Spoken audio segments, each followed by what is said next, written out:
La efectividad de la educación es un debate muy abierto, tanto en las escuelas, en las universidades, en los colegios, y creo que ahí todavía hay mucho que construir y que además la tecnología puede ayudar un montón. ¿Cómo conseguimos dar oportunidad a jóvenes desempleados para que su primer empleo sea estudiar a la vez que trabajan? El tratar de acercar la empleabilidad a la formación creo que es lo verdaderamente disruptivo, una cosa que suena demasiado obvia. Tiene sentido que nos sigamos formando, que las tecnologías educativas y generales y sobre todo vinculadas a la inteligencia artificial son cada vez más asequibles y cada vez más fáciles. El aprendizaje y la educación es básicamente una transformación del cerebro. Pero transformar la educación es un ongoing, no es un, o sea, no va a pasar ahora, porque va a estar cambiando constantemente. Entonces al final hemos dotado a profesores, a departamentos de formación de empresas, una herramienta que les permite que la gente aprenda, que realmente termine un curso de formación online y no se dedique a pasar pantalla. Entonces estamos hablando de un ecosistema bastante 360 para lo que sería el mundo educativo, donde precisamente por ese conocimiento que tenemos de los perfiles y de hacia dónde quieren ir, les podemos proveer como un itinerario de aprendizaje más personalizado, ¿no? Agradeceros la asistencia a todos vosotros, porque la verdad que ha sido espectacular la convocatoria. Agradeceros también a vosotros que estéis aquí para disfrutar de tanto talento y tanto conocimiento y de empresas que son punteras. Perdón por presentarme primero, soy Juan Carlos Milena de 1HV, de Bifurcaciones. Y bueno, Bifurcaciones como proyecto que intenta unir ese conocimiento y ese talento, pues nos lleva a este tipo de iniciativas. Doy primero paso a Guaira para que nos pueda hacer esa pequeña introducción. Con nosotros, Marta Navalón, por favor. Sí, por favor. Bueno, buenas tardes a todos. Bienvenidos a Guaira. Soy Marta Navalón del equipo de Guaira Madrid. Para nosotros es un placer acoger otro evento de bifurcaciones y, fomentar y seguir formando parte, ¿no?, de alguna manera de conversaciones tan interesantes y temas relevantes, ¿no?, como es la educación, la tecnología y cómo se relacionan.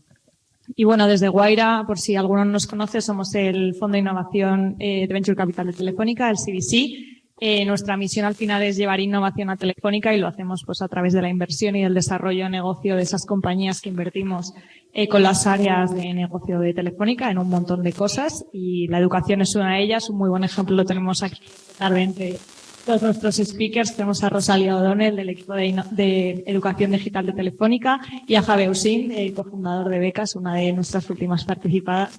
O sea que nada, espero que paséis muy buena tarde, participéis también como público en la conversación y nada, un placer teneros aquí. Muchas gracias, Marta. También esta es una iniciativa con la colaboración de Foro de Foros. Margarita, por favor. Bueno, pues nuevamente gracias y bienvenidos. Quiero dar las gracias a Guaira por permitirnos estar en este espacio tan increíble y, por supuesto, a 100 Views y Bifurcaciones por dejarnos colaborar con ellos en la organización de esta conversación. Para los que no sois de Foro de Foros, quiero deciros, yo soy la directora de Foro de Foros. Somos un foro de pensamiento, de debate, conversación, y el propósito que tenemos es el entendimiento y el aprendizaje intergeneracional. Y tenemos, como digo yo, pasión por la conversación. Entonces, todos siempre queremos llevarlo a la conversación. Y el motivo de estar hoy aquí es porque estas piezas maravillosas que hacen en Bifurcaciones, uniendo siempre el tema tecnología y humanidades, no queríamos que se quedaran única y exclusivamente en un documento en papel, como el que os voy a enseñar, o en formato digital, que se venía haciendo desde hace muchos años. Y a partir del año pasado comenzamos a estas temáticas traerlas a la conversación. Hemos hecho ya varias, hemos hecho una sobre Insurtech, hicimos una segunda sobre el tema de Silver Economy y Golden Society, hemos hecho otra siguiente sobre inteligencia artificial, y esta me voy a atascar al decirlo, que es Climate Tech, porque siempre lo digo mal. Y estamos aquí ya con la quinta. Agradecer a todos los conversadores y conversadoras que están aquí. Y nada, te dejo ya, que nos va a faltar tiempo seguro, Juan Carlos. Gracias. Pues muchas gracias. Seguimos ahí con algún ruidillo del micrófono. Os voy a pedir que mientras que no estemos hablando los apaguemos por si acaso y así identificamos el. Entonces, voy a hacer las presentaciones primero. Empiezo por aquí con Gonzalo Romero, Head of Education de Google, Juan G. Velasco, VP de Corporate de Geniali.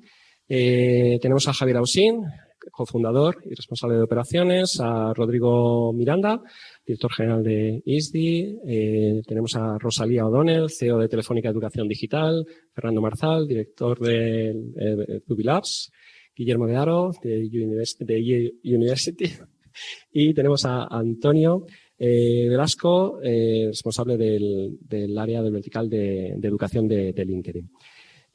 Bueno, la idea es ir teniendo una pequeña conversación en torno a diferentes temas. Luego daremos también paso a que podáis hacer vosotros preguntas. El primer bloque, hablamos de transformación digital, hablamos de transformación de la sociedad y si hay algo que os define a todos vosotros, esa capacidad, ¿no?, que habéis tenido desde vuestras posiciones profesionales y también desde vuestras empresas u organizaciones en promover esa transformación, ¿no? Hablábamos antes incluso desde vosotros mismos, ¿no?, como compañías.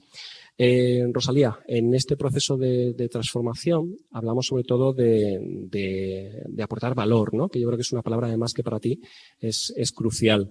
¿Qué ha aportado la tecnología a la educación y qué papel debe jugar en la transformación digital? Sobre todo también cómo ejecutar ese buen plan de transformación digital en el ámbito de EdTech. Pues nada, muchas gracias. Buenas tardes a todos. La verdad es que para mí es un lujazo estar hoy aquí porque yo hace 15 años, no sé cuánto tiene Guaira, pero yo estuve en los orígenes de Guaira y llevaba casi 10 años sin venir. Y es que me hace una ilusión tremenda. Y luego encima, con este cartelazo aquí, vamos, es que ya, y con todos vosotros. Y yo, por seguir con lo que decía Miriam, de que esto es una conversación, me encantaría saber qué público tenemos. ¿Quiénes de vosotros venís desde el mundo corporativo por la formación a empleados? ¿Quiénes venís porque sois del mundo de educación y demás? ¿Y el resto? Vale, bueno, por enfocar ¿qué? Fenomenal. Pues nada, pues entonces, bienvenidos a la conversación. Startuperos, muy bien. Pues nada, pues para mí aportar valor tiene mucho sentido porque creo que hoy todos, o personalmente, o nuestros negocios, o nuestras escuelas, nuestras universidades, todos estamos inmersos en una transformación brutal. O sea, no hay, estamos todos en ello. Y creo que toda transformación para mí tiene tres cuestiones que nos limitan. Una es el tiempo que requieren, otra es lo que cuestan, y para mí la más importante es la capacidad que tenemos de involucrar a otros en nuestra transformación. Tenemos una oportunidad, dos oportunidades.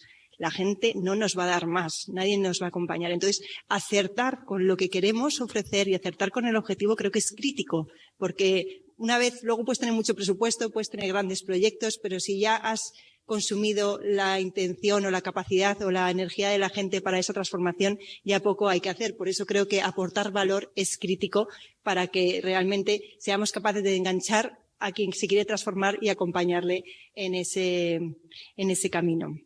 Me voy a recordar las 3 preguntas que me has hecho porque las tenía apuntadas de antes, gracias a Dios. Luego me has preguntado sobre qué aporta la tecnología a la educación. Yo creo que estaremos todos de acuerdo que lo que es indiscutible es que le aporta escala. O sea, hay proyectos de educación y de formación que son inviables de acometer si no hubiera tecnología de por medio. O sea, una fusión entre 2 multinacionales con miles de empleados en las que en semanas la adquirida pasa a conocer los sistemas y a poderse manejar con los sistemas de la que ha comprado. No es viable si no hubiera formación, si no hubiera tecnología. Formar a todos los programas que estamos viendo ahora, ¿no?, del gobierno, de formar a cientos de miles de personas en capacidades digitales básicas, eso sería imposible si no hubiera tecnología de por medio. Creo que también ha aportado otras muchas cosas y que también tiene retos por resolver lo que es el EduTech. Algunos son similares a los de la presencial, porque la efectividad de la educación todavía también es un debate muy abierto, tanto en las escuelas, en las universidades, en los colegios, en las corporaciones. Es un debate que tenemos y creo que ahí todavía hay mucho que construir y que trabajar, y que además la tecnología puede ayudar un montón, porque sabemos que para que un proceso de aprendizaje se complete, muchas veces es muy conveniente que ese mismo aprendizaje lo recuerdes a los 7 días, luego al mes, de tal manera que se produce un mecanismo en tu cerebro de recordar, y eso gracias a la tecnología puede ser mucho más fácil, porque puedes generar mecanismos y herramientas que te devuelvan ese conocimiento cada X tiempo, de tal manera que tú lo acabes realmente interiorizando. Y luego creo que la presencial tiene una ventaja con respecto a la online, que es la presencialidad, es el tocarnos, el vernos, el sentirnos, el colaborar y el compartir. Y creo que ya empieza a haber herramientas, metodologías, plataformas que empiezan a nivelar esa, para mí, desventaja que antes había en la tecnología, empieza a igualarla y empieza a haber ya experiencias realmente muy cercanas, muy de colaborativas, muy de compartir, que creo que es una parte donde la tecnología también está dando un buen salto. Y la última que me has hecho, podemos cambiar porque esto de diálogo se parece poco, ¿no? Yo creo que por... La última que has preguntado era sobre cómo hacer un buen plan de educación, ¿no? En el ámbito de TEC. Para mí es una pregunta súper fácil de contestar, pero que cuando contesto y cuando comento, no todo el mundo me entiende. Entonces creo que tiene que ver por el ecosistema en el que llevo 20 y pico años trabajando, no voy a decir tantos para que no echéis cuentas, que es en Telefónica, que al final Telefónica es un gran hub de innovación, de tecnologías y de talento. Entonces, para mí, un buen ecosistema de EduTech es aquel que permite incorporar toda la innovación que se está generando en EduTech. Eso es un ecosistema abierto. Es tener la capacidad de generar ese ecosistema donde todo lo nuevo que viene, que surge, no por ser nuevo, sino por ser eficaz, lo pueda incorporar en mis soluciones. Entonces, creo que tiene que ver con eso, con tener capacidad de tener un ecosistema flexible, abierto y además tener la capacidad de incorporar toda esa novedad. Claro, pues estando en Telefónica, y aquí voy a echar pecho, con todo lo que tenemos, Guaira, Escuela 42, como conocéis, Universitas, bueno, es que toda la red de cátedras, tenemos todos los programas de Profuturo, de Fundación, Conecta Empleo y demás. Al final, el ecosistema que hay alrededor de la educación y demás, pues nos hace realmente tener una capacidad de ver lo que está pasando, de probar las tecnologías y las diferentes metodologías que también nos posicionan en un lugar único. Por eso, para mí, un ecosistema o una solución o un planteamiento de EduTech pasa por ser abierto y ser un ecosistema y ser capaz de integrar todo eso que está pasando. Muchas. Habíamos planteado el poder ir haciendo intervenciones. Yo creo que vamos a seguir, vamos a avanzar hacia las preguntas individuales y luego ya vemos. Has cumplido el plazo, o sea que sí, el tuyo y el de las 2 intervenciones que tendría que haber. No, el tuyo de las 2 intervenciones de complementar tu aportación, pero todo perfecto, o sea que vamos bien en tiempo, sin problema.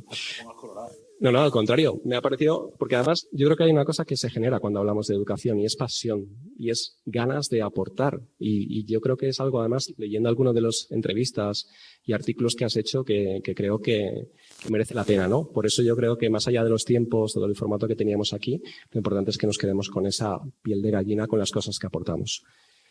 Hablamos de reinventarse a uno mismo, de reinventar en un mundo cada vez más digital, el cada vez más digital entre paréntesis, como decías, Rodrigo, y viene esa necesidad del reinicio, del reseteo, ¿no? Que tanto nos buscamos. 2 preguntas. ¿Qué toca reinventar ahora en el campo de la formación-educación? Hablamos de tecnologías, profesiones, formas de sociedad. Y la segunda pregunta sería, ¿cuál es el reverso de la transformación digital y qué puede aportar el ámbito EdTech? Venga, pues iré rápido. Pillo un poco el testigo de Miriam también cuando hablaba de conversadores y de humanismo digital. En ISDI también lo que hacemos desde hace 14 años es definirnos, ¿no?, como humanistas digitales, dándole más énfasis a la persona que a la tecnología y a la digitalización, ¿no? Primer punto, ¿no? Y no vengo a hablar de mi libro, pero lo podéis buscar en Amazon. Se llama Reiniciando, Rodrigo Miranda. Donamos los beneficios a la Fundación Ana Bella, que trabaja con mujeres maltratadas. Cierro paréntesis por la publicidad tan burda sobre mi libro, pero habla un poco de esto, ¿no? Al final, cuando hablamos de reinicio de carreras profesionales, en ISDI nos dedicamos mucho a esto porque mayoritariamente nuestros alumnos tienen pues una maravillosa edad que está entre los 45 y los 55 años. Es decir, que cuando uno tiene esta edad, hay gente que se está prejubilando en algunas compañías, bancos y algún operador de telecomunicaciones, y hay otros que se dan cuenta que les queda todavía 25 años de vida profesional, ¿no? Por lo menos, ¿no? Porque en teoría no vamos a jubilar los 75, con lo cual incluso nos pueden quedar 30 años, ¿no? Para nosotros es fundamental en entender primero que la digitalización está aquí para quedarse, que no es un tema, ¿no?, pasajero, yo creo que todos somos conscientes de ello, y sobre todo también darnos cuenta que a una determinada edad sí que tiene sentido, ¿no?, el seguir aprendiendo una serie de capacidades para reincorporarnos al mercado laboral, ¿no? Esto lo vinculo un poco con lo que decía Rosalía sobre tu pregunta, ¿no?, de formación incluso a veces corporativa, ¿no? Cuando tú te das cuenta que el coste de captación de perfiles en el mercado con una cierta formación, ¿no?, y a veces no excesiva, puede estar rondando los 15 a 20.000 euros, y puedo hablar de gente joven, ¿vale?, de 25 años. Lo que las empresas están planteando, deberían empezar a plantearse, es la formación de perfiles que tenemos esa edad. Es decir, que tenemos entre los 45 y los 55 años para que sigamos siendo productivos. Entonces, a mí me gustaría también dejar, si me permites, un titular que es: tiene sentido que nos sigamos formando, tiene sentido seguir apostando por el talento senior, tiene sentido además que las tecnologías educativas y generales, y sobre todo vinculadas a la inteligencia artificial, son cada vez más asequibles y cada vez más fáciles, con lo cual creo que tiene sentido el seguir vinculando a los profesionales de cualquier edad y cualquier sector dentro de un mercado laboral cada vez más competitivo, en el cual además, lo tenemos por datos que hemos estudiado cada año, pues la falta de profesionales en el entorno digital está datada en torno a 120.000 más o menos perfiles que se dejan de contratar y por ende dejamos de ser competitivos. Y te doy otra respuesta, ¿no?, sobre tus preguntas. Yo creo que todos somos conscientes de que el modelo educativo no sirve. No sirve, ¿vale? Yo soy ingeniero de telecomunicaciones, tengo 4 hijos, mis hijos pues estudia cada uno, ¿no?, su movida, su historia diferente. Alguno incluso está haciendo formación profesional. Hemos trabajado también en el plan de generación Plan Nacional de Competencias Digitales, con la Secretaría de Estado de Digitalización. Y es una pena el seguir alimentando un sistema que no sirve. Entonces, yo agradezco también el micrófono y la oportunidad para decir, si el sistema no sirve, vamos a intentar, por lo menos desde este foro, cambiarlo. Estamos hablando, por ejemplo, Gonzalo y yo antes, y si tiene el privilegio y la suerte también de participar pues de iniciativas con Google, con Microsoft, con Salesforce, con AWS, con LinkedIn, con Oracle. O sea, al final lo que nosotros estamos haciendo es vincularnos a los partners de tecnología que afortunadamente tienen una serie de tecnologías que son demandadas por los empleadores. Con lo cual, la dinámica en la que uno tiene que montar un programa es: me siento con la compañía, me siento con el Google, Gonzalo, gracias, de turno, definimos un programa de formación y a partir de ahí generamos empleo vinculado a ese plan de formación. Las universidades ahora mismo, ¿qué están haciendo? Pues seguimos con programas académicos y educativos, según la ANECA, maravillosos, pero por eso, por ejemplo, una escuela como nosotros no está adscrita a ninguna certificación oficial, porque es que me costaría 3 años el cambiar una coma de un programa académico que estoy teniendo ahora sobre Big Data o inteligencia artificial, si lo quiero tener siendo competitivo en el mercado. Entonces yo creo que eso es algo que a mí me gustaría por lo menos poner encima de la mesa, y es algo que deberíamos, en lo que se supone que podíamos hacer desde ese pequeño altavoz, pues alzar la voz y declararlo con claridad. El sistema educativo no sirve y sigue generando chavales directamente al paro, si no somos capaces de reconducirlo. Y afortunadamente ISDI, pues como la nuestra, está a la salida de los programas de formación para rehabilitarlos, pero fijaros el término, rehabilitación de un chaval con 25 años para conseguir que se reincorpore al mercado laboral porque competitivamente está fuera. Y me callo.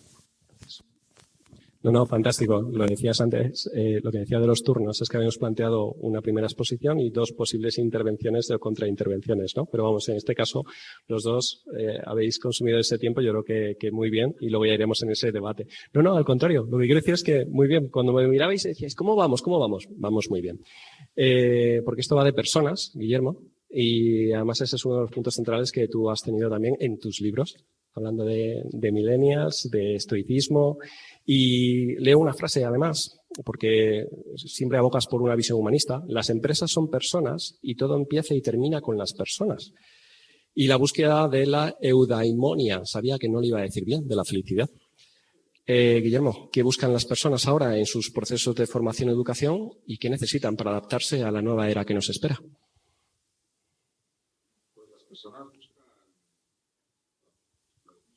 No, creo que no está encendido. Ahí. Es para la grabación. ¿Ahora me escucháis?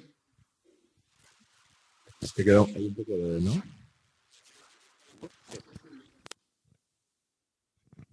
¿Ahora se escucha? Sí, que se escucha bien.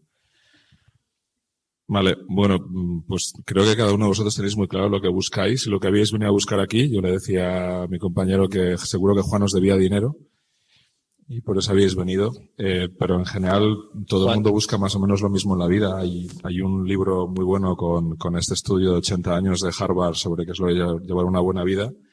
Y hay otro libro que a mí me gusta mucho de una enfermera que preguntaba a toda la gente que iba a fallecer por cuáles eran pues las cosas que echaba de menos haber hecho. Y bueno, pues la gente no se suele preocupar mucho por haber puesto más post en LinkedIn, no por haber, perdón. No, pero al final lo que la gente buscaba era conectar más con otras personas, para lo que sí vale LinkedIn. Y buscaba pues haber vivido más con la gente que quería. Somos animales sociales y lo que quieres es tener una buena vida en la que pues puedas disfrutar, pero también puedas sentirte lleno, puedas sentirte que has aportado algo, incluso que has dejado un legado de alguna manera. Y bueno, pues el estoicismo que se ha puesto muy de moda, no me voy a poner a hacer aquí burpees, pero se ha puesto muy de moda por diferentes motivos. Lo que sí es cierto es que tiene algunos elementos muy prácticos y que van y vienen cada cierto tiempo. Y en mi caso, pues llegamos a él descubriendo que era algo que llevábamos mucho tiempo enseñando y por otro proyecto que era un libro de resolución de problemas complejos que estamos escribiendo Javier Recuenco y yo, en el que pues tenemos un capítulo de sesgos de toma de decisiones que se nos había ido de las manos y que pensábamos que daba para un libro entero. Y hablando con Roger Domingo, pues dice, pues me parece una idea muy buena, pero no le veo mercado al tema del estoicismo. Y dije, pues no tengo ni idea qué es, déjame que lo investiguemos. Y descubrimos efectivamente que llevamos un montón de años hablando de los objetivos SMART y que los objetivos tienen que ser sencillos, medibles y que tienes que tener objetivos para desarrollar tu estrategia. Y Séneca decía que aquel que no sabe dónde va, pues ningún viento le es favorable. Y según empezabas a tirar del hilo, pues descubrías que gran parte de todo este conocimiento que estábamos utilizando hoy se seguía utilizando hace 2000 años y que hace 2000 años también había gente que decía que el sistema educativo no sirve y que había que cambiarlo. Entonces, cuando lees un poco de historia de la educación, Bowen y demás, descubres que la historia se repite muy a menudo. Pero al final todo va de personas. El aprendizaje y la educación es básicamente una transformación del cerebro. En esta misma conversación que estamos teniendo y en el diálogo y cuando leemos un libro, cuando memorizamos, pues lo que se producen son conexiones neuronales diferentes que si las afianzas quedarán ahí, generarán hábitos y esto pues te va a dar unos conocimientos, una cultura, una manera de hacer las cosas. Y siendo como somos sociales y como sabemos que la gente que no está en sociedad y que pasa mucho tiempo lejos de otras personas, pues tiene complicaciones y tiene un impacto, aprender socializando o aprender determinadas cosas en sociedad, pues es muy valioso. Y a partir de aquí, pues sí que existe el problema de empaquetar para muchas personas un modelo que igual a unos les puede venir mejor de una manera o de otra, ¿no? A mí me gusta mucho y os recomiendo, ya que estamos con recomendaciones, en vez de mi libro, os voy a recomendar el de Luz Reyo, que yo la conocí hace años y es una chica maravillosa que tiene dislexia, que pensaba que no valía, que era tonta y hasta que un profesor maravilloso le dice, no, tú es que tienes una condición que no te la habían diagnosticado. Entonces esta chica decide que va a ser lingüista, hace un doctorado en inteligencia artificial, crea una app para detectar la dislexia, gana un montón de premios y a día de hoy pues creo que todos los colegios de la Comunidad de Madrid tienen esto. Teniendo en cuenta la tasa de abandono escolar que tenemos, todo el abandono que viene de dislexias no detectadas debería ir desapareciendo paulatinamente. Entonces, bueno, pues este tipo de casos son casos en los que dices aquí el modelo general no sirve y hay que buscar una particularidad o hay que personalizarlo. Pero bueno, todos los que estáis aquí sois emprendedores y también descubrís que muchas veces estas cosas se hacen a base de un campeón o una campeona que abre camino, que decide hacer algo que nadie más había hecho para resolver un problema que solamente ve o que le afecta personalmente y se acaba convirtiendo en unos pocos casos pues en algo como Change Dyslexia o como alguno de los proyectos educativos que hay aquí, porque creo que todos estamos un poco en lo mismo, ¿no? En preparar a la gente y darle herramientas para tener una vida plena. Esta es una industria en muchos sentidos muy vivificante porque cambias la vida de la gente y se la cambias para bien y a muy largo plazo. Yo con esto ya termino, ponía hoy un post porque hace un año que falleció mi madre y ella siempre me llamaba eterno estudiante.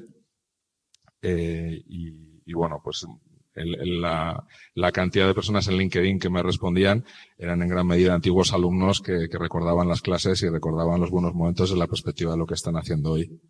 Así que yo creo que ese es el mensaje clave.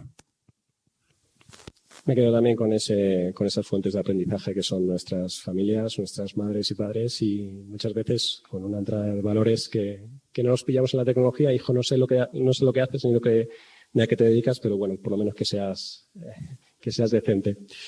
Gonzalo, eres el responsable de Health Education de Google, por alusiones además, andaluz, y representas uno de los ecosistemas más potentes para desarrollar esos procesos formativos.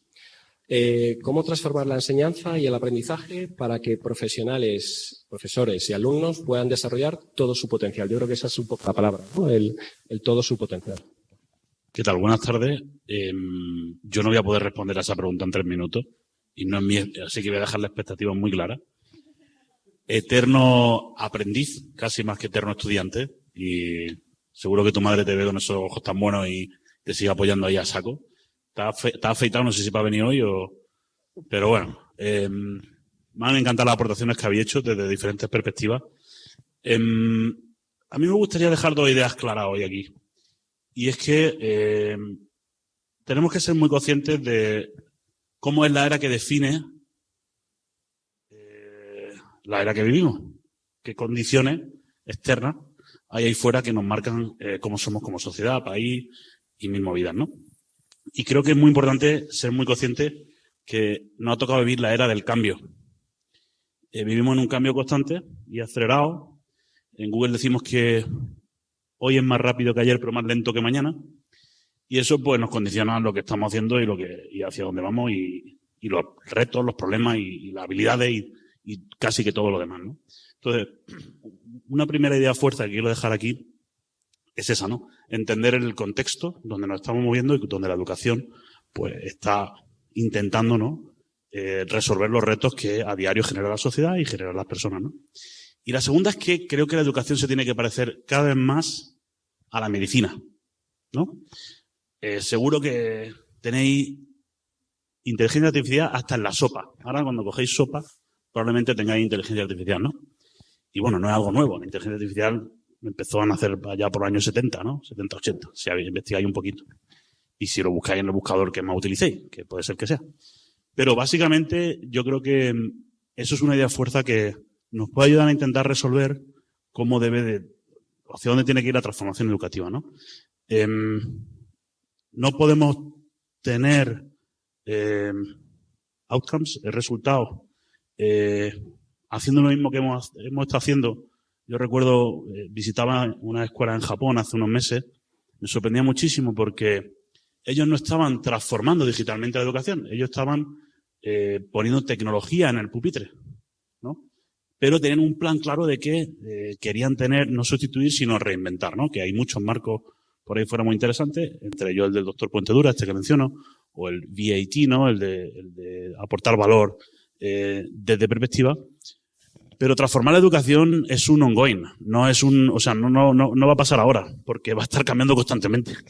Entonces, obviamente, hay que tener planes y estrategias que sean acordes a lo que esperamos del sistema educativo, pero sobre todo hay que, y creo que lo ha dicho muy bien el compañero Guillermo, hay que intentar con instrumentos analíticos, instrumentos profesionales como se hacen en la medicina, entender cómo aprende cada persona e intentar facilitarle esos procesos de aprendizaje y ese desarrollo de potencialidades que pueda tener. Perfecto. ¿Ha quedado claro? No, ha quedado perfecto. Me has dejado además hasta sorprendido. Tú además has sido profesor en colegio. Es curioso porque muchas veces cuando me hacen entrevistas y me preguntan y tal, siempre intento hacer entender que yo vengo del sistema, ¿sabes? Y eso es muy interesante porque yo monté un primer laboratorio de innovación educativa en uno de los colegios que trabajé, pude viajar y tuve la inmensa fortuna de aprender de otro líder educativo de otros países y es muy curioso, ¿no? A veces las empresas intentamos vender y hacer un gran marketing de las cosas, pero educación es un sector muy, muy, muy particular y hay que ser muy responsable con lo que se hace. Así que sí, vengo de un cole y bueno, y eso me dio mucho aprendizaje. Perfecto. De hecho, ahora que no nos escuchan, yo estoy en Google porque yo estoy hackeando Google. Yo tracciono la compañía para hacer las cosas que creo porque vi que funcionó tan bien en el colegio que trabajé y hizo tanto bien que ahora yo, que no me escucha nadie, ¿no? Estoy intentando eso, coger la compañía y virarla y moverla y hacer cosas que tengan sentido, porque al final quiero tener impacto en la mejora de la educación del sistema educativo de mi país. Yo creo que además eso es un poco también lo que buscamos, ¿no? Esa cercanía o incluso infiltrado, como tú, Buena palabra esa. Del sistema educativo dentro de las compañías tecnológicas que definen todo esto. Y además recibiste un premio en Jaén Soy de Jaén, sí. por tu aportación. Tengo cara de... Lástima que Noruega, que la foto estuviera con la mascarilla, que justo te tocara en ese momento, pero sí, tienes ahí la foto con el premio. Antonio, si hablamos de ecosistemas, tenemos que mencionar el papel de LinkedIn para unir a profesionales de todo el mundo. Hablamos de comunidades como eLearning, con más de 100.000 profesionales hablando. Hablamos de Educación and Tips 2.0, con más de 25.000. Creo que no voy a mencionar la lista españita indie de Spotify que tienes y que una de las canciones es Viaje de Estudios, de Lori Meyers. Creo que eso me salió, pero creo que no tenía que ver aquí. Luego hablamos de música. ¿Cómo evolucionar hacia organizaciones o ecosistemas basados en habilidades? A ver, pues has puesto ejemplo de un par de grupos, ¿no? Grupos que forman parte, digamos, de un ecosistema todavía mucho más grande, ¿no? Donde también hay representación de empresas, hay representación de universidades y obviamente toda la fuerza laboral, ¿no? Estamos ya más de 1 billón de profesionales dentro de la plataforma.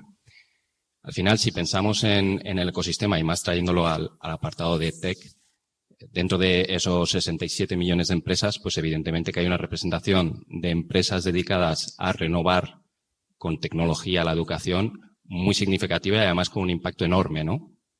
Si pensamos en universidades o en instituciones educativas, hay más de 134.000, ¿no? Con presencia dentro de la plataforma. Todos estos entes al final tienen sus profesores dentro de la plataforma, tienen también sus académicos, evidentemente, el staff, pero también tienen a sus alumnos, ¿no? Entonces estamos hablando de un ecosistema bastante 360 para lo que sería el mundo educativo. Y volviendo a tu pregunta, si pensamos en cómo evoluciona, al final lo que tenemos que ver es que de forma muy natural se actualiza solo, ¿no? Todos tenemos un interés manifiesto en contarle al de al lado, por ese elemento social, dónde estamos en nuestro punto de carrera, ¿no? Y también dónde están nuestros negocios, ¿no? Dónde están las empresas para las que trabajamos. Con todo, al final, y llevándolo al tema de las habilidades, lo que estamos viendo es que está creciendo mucho lo que es todo el tema de skills, ¿no? De una economía basada en skills. Para que el último año hemos sumado entre todos los profesionales de la red más de 680 millones de aptitudes a nuestros perfiles. Eso es un crecimiento brutal. O sea, estamos hablando de un 80% año sobre año. Con eso, digamos, os lleváis una idea de lo rápido que está yendo esto y además si lo llevamos al plano del talento, sabemos ya que un 50% de las personas que contratan dentro de la plataforma, que utilizan nuestra base de datos para reclutar, ya está apalancándose en estas skills, ¿no? En estas habilidades. Con lo cual es un ecosistema que crece muy rápido y no por meter más urgencia de la que ha metido Rodrigo, ¿no? Nos lleva mucha delantera, ¿no? Tenemos un reto enorme, ¿no? Dentro del sistema educativo para poder ponernos al día y sobre todo para lograr esa personalización, ¿no? De la que hablaba Gonzalo antes. Es fundamental y yo creo que cada vez más estamos más cerca gracias a la tecnología, ¿no? LinkedIn Learning, por ejemplo, es un ejemplo, por traerlo a casa, ¿no? Donde precisamente por ese conocimiento que tenemos de los perfiles y de hacia dónde quieren ir, les podemos proveer como un itinerario de aprendizaje más personalizado, ¿no? Si pensamos en cómo tienen que hacerlo las compañías, ¿no? Y cómo tienen que hacerlo también las instituciones académicas, pues no vamos a reinventar nada. Hace poco leía en un artículo del World Economic Forum que una de las pautas para poder tener una estrategia de organizaciones más orientadas a skills, la primera es tener inteligencia sobre skills, es decir, tener la capacidad analítica de poder identificar dónde están esos gaps y cómo cubrirlos, ¿no? Y si puedo hacerlo dentro de casa con movilidad interna o si tengo que irme fuera efectivamente a formarla o a contratarla. Con lo cual, cada vez más es necesario apalancarse en la tecnología para poder hacer avanzar organizaciones, instituciones y todo el sistema. Perfecto, muchas gracias. Fernando, y en ese deseo de generar impacto desde las personas, ¿surge Zubi Labs o Zubi o Iker? No sé qué va primero. Creo que Iker. Zubi Labs es el Venture Builder del grupo Zubi. Desde vuestra posición diseñáis, desarrolláis e invertís en procesos y personas para lanzar proyectos con impacto positivo. Aunque yo creo que todos buscamos ese impacto positivo y creo que forma parte del punto, ¿no? Pero en el caso de Zubi, además, me encanta la filosofía y lo he visto muy, muy de cerca también con proyectos, ¿no? Impacto positivo y rentables, ¿no? Que luego hablaremos del tema de la rentabilidad o si realmente se puede ser rentable. Tenéis, por ejemplo, el proyecto Campe, que hablábamos antes de esa capacidad de crear oferta para esa demanda que ya existe. En Campe promovéis la formación para empleos verdes y empleáis palabras como aprendiz, luchador y guerrero. Cuéntanos un poquito más en qué consiste esa iniciativa, también un poco cuál es la visión de Zubi Labs. Si eso te... El micrófono me deja. Vale, pues cambiamos el micrófono. Sí, bueno, gracias a todos, gracias por la invitación. Sí, en Zubi, y por ir respondiendo poco a poco, ¿no? Hablamos de impacto positivo y para nosotros impacto positivo es porque es algo que medimos, ¿no? O sea, no solo hablamos de que generamos puestos de trabajo, sino que medimos y además generamos adicionalidad sobre esto, ¿no? Y podemos hablar, por tanto, de impacto. Zubi sí es un grupo creado sobre las personas. De hecho, la primera iniciativa es un colegio Montessori, que es el primer colegio de España que llega hasta los 18 años. Y a raíz de ahí han surgido muchas cosas, ¿no? Muchos proyectos, siempre impacto social y medioambiental y, por supuesto, económico, ¿no? Es la teoría de impacto que cada vez está creciendo más y que creemos que va a pasar a todo el mundo. Todo el mundo tiene que medir cuál es el impacto que genera más allá de medir la rentabilidad, ¿no? o métricas económicas. Entonces, con toda esta lógica tenemos el Venture Builder, donde creamos compañías que solucionan un problema, como es el caso de Campe, o Nebula, en el que hablamos a través de inteligencia artificial con padres para ayudarles en el parenting. Entonces, siempre con un propósito muy claro. Y Campe, en este caso, estamos hablando de cómo revolucionar la formación profesional, ¿no? Y siempre, aquí ha salido muchas veces, o sea, la gente va aprendiendo, hemos dicho, el eterno aprendiz, ¿no? Si es que todos al final hemos aprendido trabajando, ¿no? El learning by doing, y eso es lo que queremos aplicar. ¿Cómo conseguimos dar oportunidad a jóvenes desempleados para que su primer empleo sea estudiar a la vez que trabajan, ¿no? Y de tal manera que encima no paguen por la formación, sino que reciban un salario. Y todo eso para cubrir la demanda que hay en la Green Economy, pues todo lo que está surgiendo, fotovoltaica, aerotermia, vehículos eléctricos. Hay una grandísima demanda de mano de obra que no está siendo cubierta y que cuando se cubre requiere también de formación y requiere de educación, porque todo el mundo que entra, por muy senior que sea, necesita formarse en esto. Nosotros lo que proponemos es formar desde el principio, ¿no? Y es muy metodología, tanto Montessori como de lo que el grupo desprende, ¿no? Que es al final cómo podemos personalizar la educación a todos los niveles, ¿no? Desde la escuela hasta el mundo profesional. Y eso soluciona tus primeras preguntas. Tengo que pedir perdón porque yo creo que ya os he asustado con el tema del tiempo. Sí, ya he dicho, ostras, estoy hablando mucho. Muchas gracias. Luego nos contarás, Nebula, y qué tal acabó la sopa con la sopa de tu hija. Hombre, exacto. Luego lo contamos. La inteligencia artificial hay que sacarla. Claro, ¿no? Si no, luego lo vemos. Gonzalo se enfada. Es un pequeño teaser ahí. Hablamos de respuestas sencillas para procesos complejos, o quizás no tan sencillo, ¿no? Estamos hablando de co-crear proyectos en el ámbito de Tech. Tenemos aquí dos proyectos top, que son Becas y son Geniali, muy conocidos por todos. Vamos primero contigo, Javier, con Becas. En esa aportación para emprendedores sois un ejemplo de proyecto impulsado además por Wayra, que habéis atraído interés de inversores como Zubi Group, con una primera ronda que levantasteis de 7,7 millones, no solamente de Zubi, de diferentes inversores. Y vuestra propuesta combina tecnología y también algo imprescindible cuando hablamos de formación, y que lo habéis mencionado también, ¿no? Que es el acceso a la financiación por parte de estudiantes, de nuevo sin importar la edad, ¿no? No solamente hablamos de estudiantes por abajo, sino estudiantes por arriba, ¿no? Por favor, explícanos en qué consiste esa fórmula de la financiación ISA Y luego, por otro lado, ¿qué dificultades habéis encontrado para emprender en un ámbito a priori no tan sexy como el EdTech? Aunque tenemos por aquí a Félix que nos dirá que EdTech es sexy.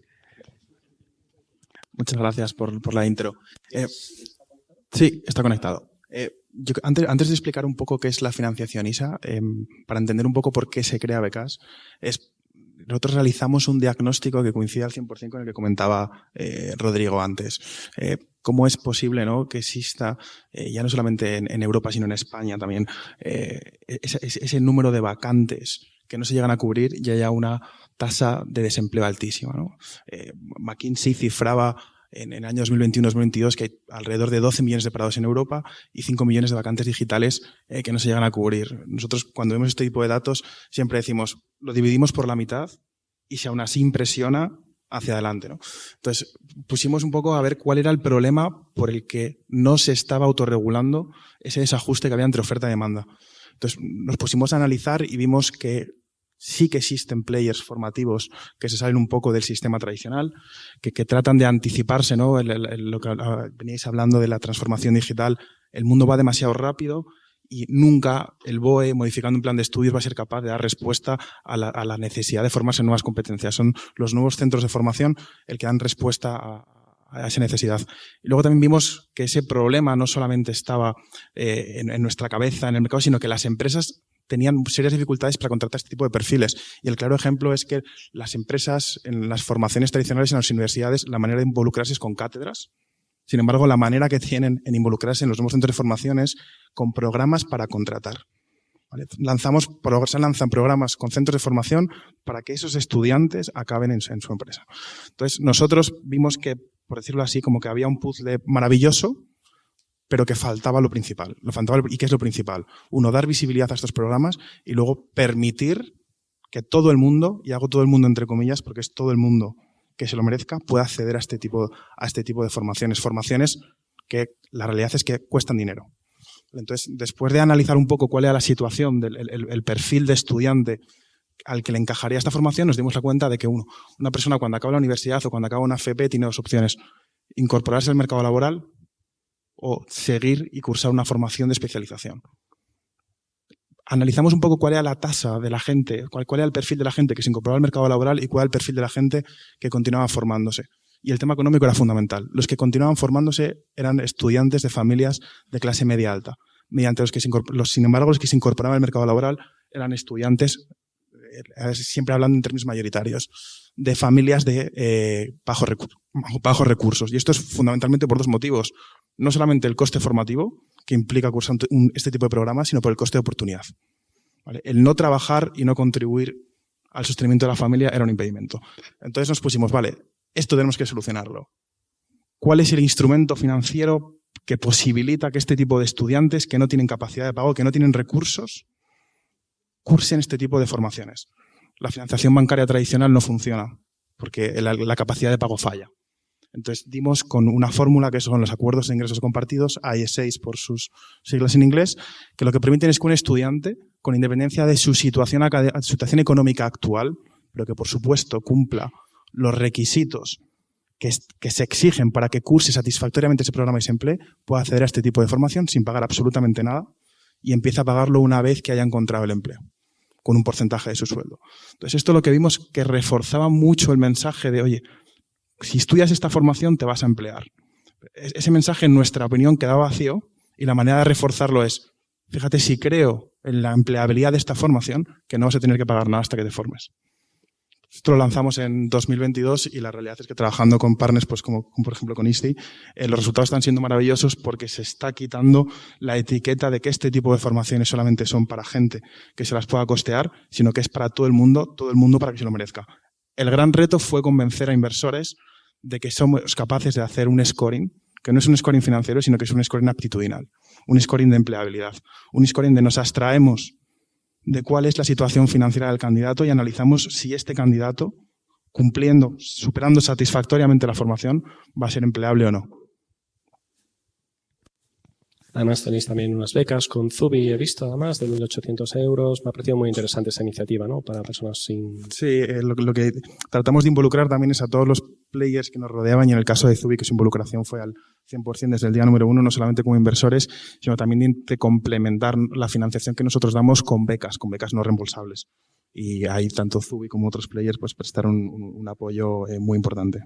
Yo creo que esa es una de las palabras de las que luego hablaremos, ¿no? Esa co-creación, esos sistemas de innovación abierta, esas colaboraciones, ¿no? Yo creo que es lo que define quizás en el ámbito de la educación, a diferencia de otros sectores donde también hay colaboración, ¿no? Pero en este caso yo creo que tenemos ese punto de colaboración. Bueno, pues si hablamos de proyectos que se lo han currado y que han superado problemas y que han triunfado internacionalmente, es Geniali. 26 millones de euros levantados, seguramente es una cifra que me he quedado corto. ¿Está bien? Vale. Si hace falta más, le ponemos. Y leía el titular, la plataforma creativa que utilizan colegios, Telefónica y la ONU. Y encima Made in Córdoba. Tenemos aquí... Sevilla. Yo soy de Sevilla. Vale, mi padre es de Granada. Entonces... ¿Almería? Vale. ¿Cómo se consigue hacer magia con una herramienta que al final sirve para tantos perfiles de personas y que le espera una startup? Hablaba Becas que llevaba un par de años, que le espera una startup después de 9 años exponiéndose por todo el mundo. Bueno, pues te pones a mirar y los números te dan vértigo. Yo me incorporé a Geniali hace 2 años, pero como os comentaba antes, nos conocíamos desde el 2015, desde que la empresa nació. Claro, 3 locos que se juntan en el 2015 para hacer una plataforma para ayudarles en su trabajo, que era crear contenido interactivo y crear los contenidos más rápido para sus clientes. Y que a día de hoy pues somos más de 150 personas en el equipo, distribuidos por toda España. E impactamos en 32 millones de personas que crean con Geniali, que es un número brutal. Claro, ¿qué le ofrecemos, ¿no? Pues la compañía nace con el objetivo de ayudar a comunicar mejor gracias a la interactividad, pero luego al final el viento te va llevando por el carril adecuado, ¿no? Y en nuestro caso, la pandemia también aceleró mucho el cambio de la educación en general en todo el mundo, ¿no? Y la clase presencial de pizarra pues tuvo que cambiar por un aula que estaba en una pantalla. Una pantalla que competía con el resto de pantallas que hubiera en casa, y que el déficit de atención que hay en general, tanto en adultos como en cualquier estudiante, hace que tengas que estimularlos aún más para que haya aprendizaje, ¿no? Y lo que hemos conseguido con Geniali es ofrecer a cualquier creador pues la capacidad de hacer algo visualmente muy atractivo y que genera ese engagement con la persona que recibe, que es impactada por ese contenido, ya sea en un aula o en la formación de una empresa o incluso en un medio de comunicación. Y que, como decía Rosalía al principio, el hecho de poder interactuar y tocar hace que al final tu capacidad de aprendizaje aumente, ¿no? Entonces, al final hemos dotado a profesores, a departamentos de formación de empresas, una herramienta que les permite que la gente aprenda, que realmente termine un curso de formación online y no se dedique a pasar pantalla siguiente, hasta que me dan el certificado de has completado el curso, sino que realmente cuando alguien hace el curso de prevención de riesgos laborales que hacemos todos en la empresa y nos recordamos, pues realmente si está hecho con Geniali lo acabes recordando. Y si hay un incendio, pues sepas lo que tienes que hacer, ¿no? De verdad, ¿no? Y eso lo hacemos gracias a juegos, le permitimos a alguien que no sabe programar que pueda hacer un juego y haga un escape room para enseñar algo, ¿no? Ayer publicamos un vídeo muy, muy chulo con el Teatro de la Zarzuela aquí en Madrid, que bueno, dentro de su actividad de divulgación, pues promueve la difusión de la zarzuela en los colegios. Claro, llevar a los colegios a ver ópera versión española, pues no es especialmente fácil, ¿no? Y sin embargo, pues ha tenido mucho impacto un juego que han hecho gracias a nuestra plataforma. Y lo han hecho ellos. Es decir, sin saber programar, pues han hecho un juego de misterio alrededor del teatro para difundir pues la actividad del teatro y lo que es el género de la zarzuela. Una pasada. Bueno, tengo que decirte que mi hijo me ha mirado con orgullo cuando he hecho la presentación con Geniali de... Bien. Ahí. Vale, tenemos aquí un pequeño bloque. Voy a resumirlo porque vamos a entrar luego en las preguntas transversales. Os voy a preguntar a todos, por favor, ¿qué proyecto de emprendimiento o proyecto empresarial destacarías por su aportación al ecosistema EdTech? ¿Vale? De forma muy resumida, un nombre de proyecto y el por qué. Empezamos por allí, si quieres, Antonio. Empiezo por aquí. Sí. A ver, yo, barriendo un poco para casa, hay un proyecto, no iba a hablar de LinkedIn, un proyecto nacional fundado aquí en Madrid y con sede también en Estados Unidos, que es Global Alumni, que es básicamente una institución que colabora con las principales escuelas de negocio también a nivel mundial en la captación de candidatos y sobre todo en la disrupción de sus programas, ¿no? En la digitalización del portfolio.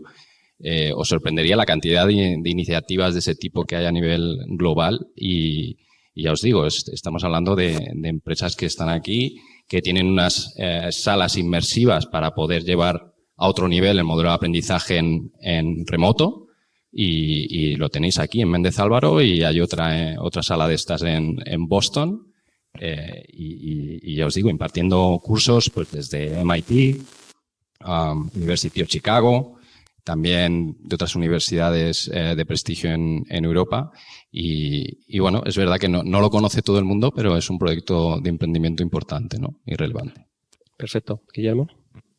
Bueno, yo había comentado antes el de Luz Reyo, así que lo tenía aquí apuntado. Por decir algo diferente, reconozco ahora que no me escucha nadie que soy consumidor de las píldoras de LinkedIn, ya que él no lo quería decir, de LinkedIn Learning. Y bueno, pues el tema de Luz Reyo os reconozco que merece la pena que echéis una GH en dislexia. Eso va a ser un game changer en unos años de aquí en adelante. ¿Vas a hablar de la sopa? No. Vale. No, a mí proyecto, o sea, me gusta mucho Ironhack, ¿no? Y ese tipo de proyectos de reskilling que permite a alguien readaptarse a la nueva situación y cambiar por completo su carrera, ¿no? Y creo que ayudan muchísimo a que incluso personas de más senior, ¿no? puedan reintroducirse en el mercado laboral. Rosalía. Yo la verdad es que me había ido más a los basics, a quienes habilitaron las tecnologías. Por primera vez, que ahora en las que nos estamos sustentando, los que estamos trabajando, había ido muy para atrás. Estaba con YouTube, con la fuerza del vídeo, con Skype, con la capacidad de tener aulas virtuales, con los primeros que implementaron gamificación, con temas de también Netflix, nos trajo esta experiencia de usuario diferente y demás. O sea, yo me había ido mucho más que a lo que ahora está, a aquellas iniciativas que nos han puesto las bases para construir y a partir de ahí avanzar. Igualmente, bueno. Me la deja votando, ¿eh? Complementas con Tinder y ya tienes ya la dinámica colaborativa, entonces ya te vienes arriba. De hecho, yo creo que en cualquier escuela tienes un ecosistema de Tinder increíble, ¿no? Gente que lo analiza. Bueno, no, yo iba a ir a comentar una de las escuelas que incorporamos al grupo digital hace un año y medio, que se llama Digitech, que es una escuela específicamente orientada a formación profesional en tecnología. Yo creo que también aquí hay una lanza que hay que romper a favor de la formación profesional. Afortunadamente, en los últimos 2 años se ha hecho una especie de, aunque no es así, pacto de Estado para intentar dignificar la formación profesional y sobre todo vinculada a lo que sería formación profesional digital. Y precisamente esa brecha, ¿no? de análisis, ¿no? de puestos digitales se empieza a cubrir gracias a formación o sea, a formación profesional, ¿no? En nuestra época, parece que el que estudiaba formación profesional era el que no servía para estudiar una carrera y afortunadamente ahora no, ¿no? Entonces, el hecho de poder desarrollar, ¿no? En este caso con Digitech tenemos ciberseguridad, data, inteligencia artificial, programación de aplicaciones y programación web. Y a través de acuerdos, ¿no? con empresas, pues prácticamente, por ejemplo, con vosotros lo que estamos haciendo también es una dinámica en la cual el alumno empieza a estudiar su formación profesional, no paga nada y empieza a pagar cuando, como tú has explicado antes, Javier, tiene trabajo por parte de cualquiera de los empleadores. Yo creo que cualquier iniciativa que esté vinculada a esto, formación profesional, tiene para mí mucho sentido. Yo voy a barrer todavía más para casa de lo que han hecho por ahí, voy a decir becas. No, ahora fuera bromas. Yo sí que me gustaría resaltar la industria marcada por pioneros como ISDI, y que gracias a Dios cada vez son más, el tratar de acercar la empleabilidad a la formación creo que es lo verdaderamente disruptivo. Una cosa que suena demasiado obvio, ¿no?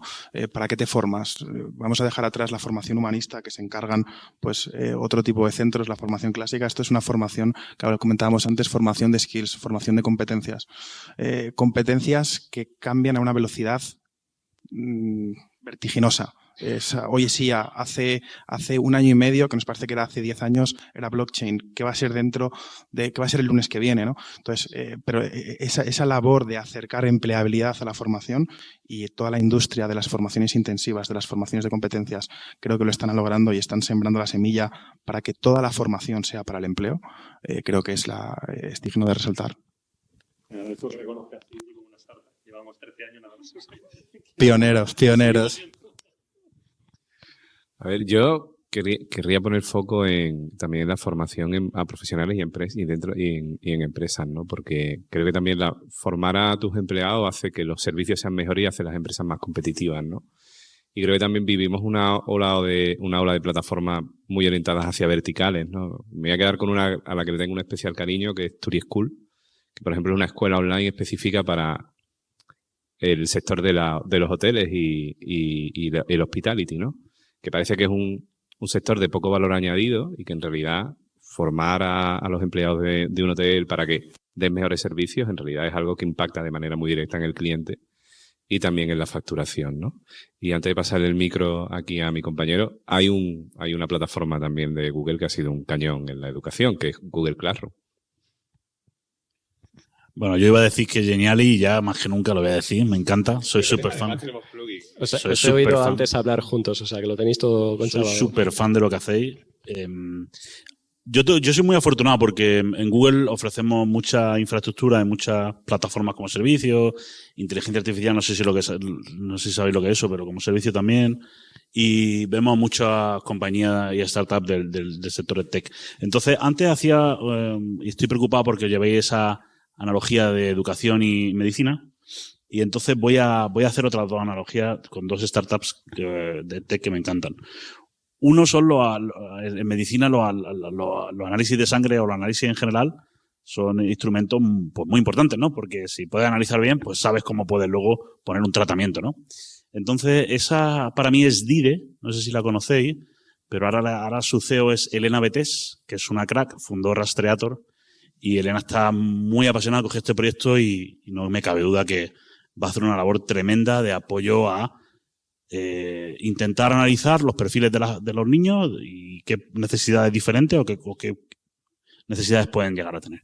Y luego el tratamiento es una compañía que conocéis muy bien en Telefónica porque es la base de Profuturo, del proyecto que estáis haciendo en Latinoamérica, en países en vías de desarrollo, se llama MATLAB.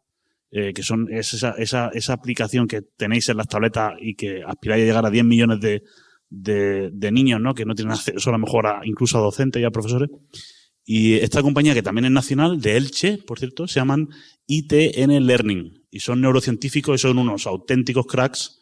Así que si tenéis pasta, buscarles, invertirles y apoyarles porque esta gente puede hacer mucho bien a nuestro país y al aprendizaje personalizado de las matemáticas. Perfecto, muchas gracias. Vamos a entrar ahora en algunos bloques. Son las 8. Hemos reservado que más o menos en torno a las 8:15, 8:20 daremos turno a preguntas. Seguramente no tengáis ninguna. Entonces, en ese caso, seguiremos. Esto se hace siempre corto. Inteligencia artificial generativa. Uso interno para productos. ¿Cuáles son los mejores usos que se están dando en esta tecnología en el ámbito de EdTech? Rosalía, por ejemplo. Pues yo creo que los mejores usos que se van a hacer en el EdTech están por llegar. Los casos de uso están por llegar. O sea, la IA lleva un montón de años, creo que no es nada nuevo realmente. La IA generativa pues nos pone unas opciones encima de la mesa. Ya tenemos asistentes virtuales, ya tenemos recomendador de cursos, ya tenemos muchas cosas, pero creo que realmente lo que nos va a hacer crack la cabeza todavía no lo tenemos. O sea, empezamos a oír hablar de de capacidades, de que todo tu conocimiento pueda estar en un lugar, todo lo que hayas aprendido a lo largo de tu vida, de tu día a día, las conferencias a las que estás, todas estas notas que estamos tomando, lo que has visto en YouTube, lo que has visto en el curso formal, todo al final se acabe agregando en un lugar, que luego tú seas capaz de lanzarles preguntas a ese conocimiento y traerte y recordarte aquello que es útil. Y luego, lo que también comentaba al principio, coger esa información y a lo mejor mandarte pequeños titulares a los 7 días de haberlo incorporado para facilitar el proceso de aprendizaje al mes y demás. O sea, creo que lo que vamos a ver está, bueno, parece una película de ciencia ficción, pero que ya lo vamos a tener muy cerca. O sea, que yo creo que está por llegar. Muchas gracias. Si hablamos de ChatGPT, Guillermo tiene algo que contar. ChatGPT. Bueno, pues relacionado con esto y el uso de IA generativa, nosotros empezamos a utilizar en cuanto salió para, sobre todo, formación en programación para la depuración de código. Nosotros tenemos bastantes alumnos en los másteres de la Escuela de Ciencia y Tecnología que vienen sin ningún tipo de conocimiento de tecnología y, bueno, pues hemos pasado de esperar a la siguiente sesión o esperar a la tutoría o esperar a que un compañero del grupo de trabajo te lo explique a poder utilizar una de estas herramientas para ir avanzando y resolviendo problemas que en una gran cantidad de los casos pues eran temas de typos o de cosas muy sencillas que te tenían atascado y te generaban además mucho estrés. Y sí, la verdad es que estamos notando una mejoría espectacular. ¿Alguien más se anima? Nosotros lo comentamos, ¿no? Nebula. O sea, estamos aplicando inteligencia artificial a personalizar la experiencia de los padres con sus hijos, ¿no? Y eso es que es un poco lo que tú estabas diciendo, ¿no? Cómo acumular mucho más contexto y personalizar mucho más lo que está pasando con la inteligencia artificial, ¿no? Y además en un sector que nadie está haciendo mucho foco, que son los padres, que al final parte de la educación crítica de los hijos viene por los padres, ¿no? Y todos están situándose en herramientas para los colegios, universidades, en el trabajo, pero estamos dejando de lado a los padres y eso es lo que a través de inteligencia artificial pensamos. Pero ahí, nosotros hemos hecho una investigación que está pública que se llama El futuro de la educación y hemos hecho investigación en 94. Una cosa muy guay. Veo 2 claros casos de uso ya de la generativa que son súper útiles y que están teniendo impacto. Uno, reducir burocracia. Yo creo que ahí todo el mundo está claro en eso. No sé si habéis probado Gemini, porque hay vida más allá de ChatGPT. No sé si lo sabíais. Lo digo porque no somos tan buenos en marketing como parece. Pero Gemini es brutal y podéis utilizarlo ya y os invito a que intentéis buscar reducir burocracia de lo que sea, porque es muy... Datos actualizados. Sí, y obviamente con todas las conexiones que puedas tener.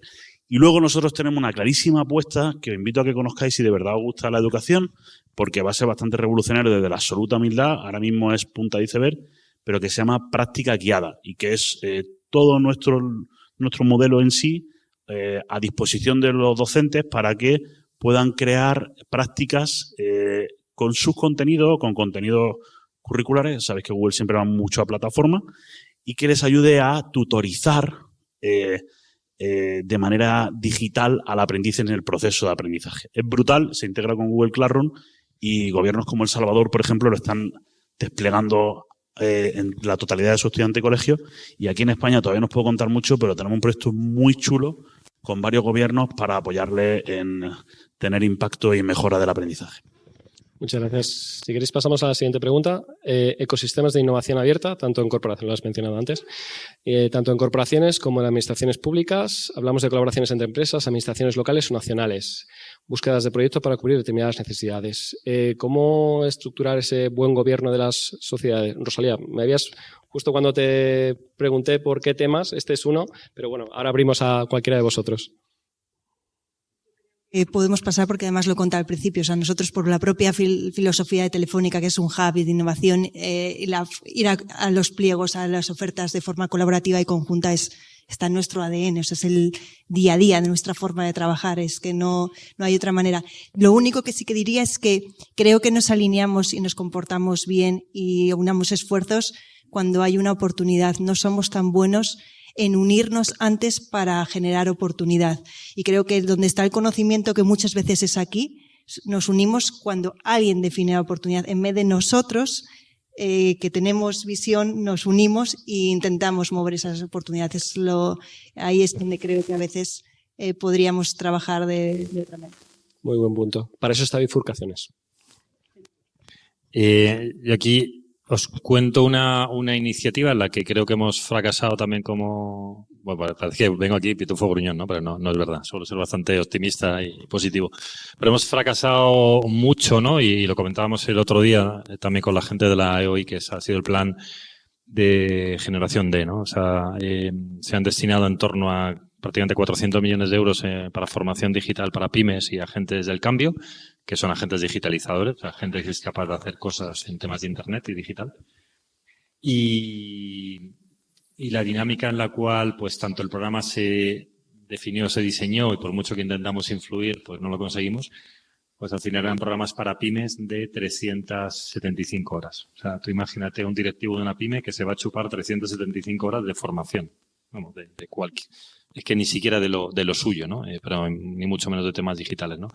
Con lo cual eso fue un problema y luego comentabas tú el tema de asociarnos o no. O sea, nosotros y otras escuelas, ¿no? Y muy relevantes también a nivel nacional, intentamos hacer un clúster y una fuerza un poco mayor, un poco de lobby, para intentar influir a que ese plan pues tuviera otras dinámicas diferentes, ¿no? Y ni siquiera lo conseguimos. Y al final hemos acabado compitiendo pues 25 escuelas en cualquier región o comunidad autónoma de España, y prácticamente todas nos hemos salido del plan porque hemos sido incapaces de desplegar la subvención, ¿no? Con lo cual, por la primera tanda de subvención se va a devolver prácticamente entera, la segunda va a salir con la misma normativa para fracasar, y en la tercera, y fue un tema de la semana pasada, pues estamos intentando que en lugar de un programa de formación de 300 y pico horas, pues sea un programa de formación de 30, 40 horas vinculado a la implementación del que ha tenido, bueno, pues relativamente éxito, ¿no? En esto, ¿no? Por último, por dar una nota positiva, creo que lo que serían ecosistemas de colaboración.